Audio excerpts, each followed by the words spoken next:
The most notorious reports of a flying humanoid is that of the Houston Batman. This tale takes us to Houston back in the 1950s, a boomtown busting at the seams.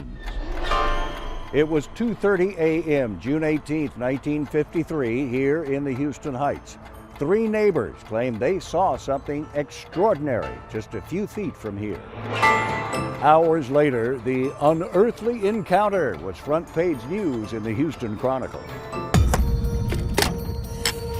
Unearthly Batman terrifies watchers. There's really only one account that I'm aware of, but it's a very chilling encounter. My name is Ken Gerhard, and I am a cryptozoologist. And subsequently, they were so horrified by their experience that they contacted the local police. An unearthly figure of a man with wings swayed on the limb of a pecan tree in the front yard of a Northside Houston home early Thursday. Hilda Walker, a 23-year-old housewife, and 2 of her neighbors were sitting out on their front porch, and suddenly Hilda noticed a large shadow moving across the lawn. Then the shadow seemed to bounce upward. And it was then that they could make out its form. I can hardly believe it, but I saw it. It appeared to be a very tall man, or man-like figure, standing about 6.5 feet tall, but with bat-like wings attached to his back. All 3 said the Batman was framed in a strange glow of light.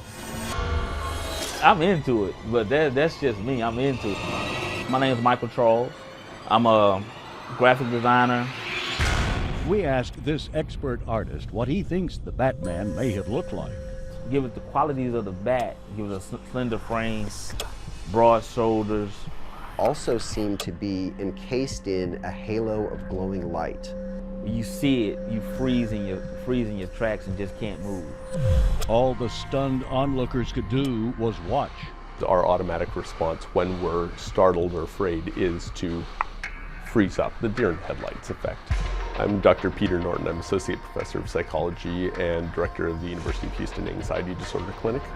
We talk about fight or flight as the dominant response, but really it's more fight, flight, or freeze. And freeze they did. They said the mysterious figure lingered for 30 seconds or more. And then suddenly the light began to fade out and the figure vanished. Little Judy screamed as the light died out and the figure disappeared. Well, we can't forget the era that we're talking about. I mean, this was the Cold War era. But it was a particularly threatening and dangerous era. World War just ended, communism, Nazism. You know, there were many flying saucer invasion movies out. We did have War of the Worlds and The Day the Earth Stood Still, Thing from Another Planet.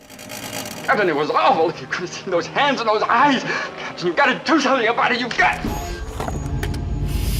The details of the Houston Batman may be uniquely 1950s, but the story is not. The flying humanoid phenomenon dates back millennia.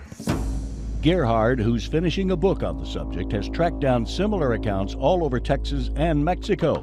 But while sightings are many, the answers remain few. What it is we're describing, I mean, is essentially a biological impossibility.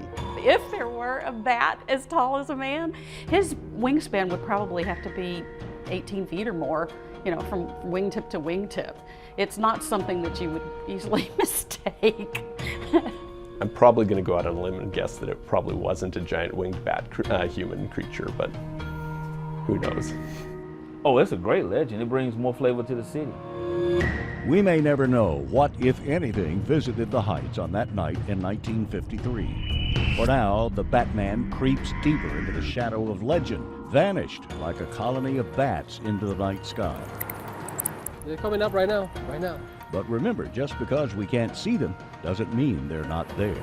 Oh my God, they're gonna come after us. That's high.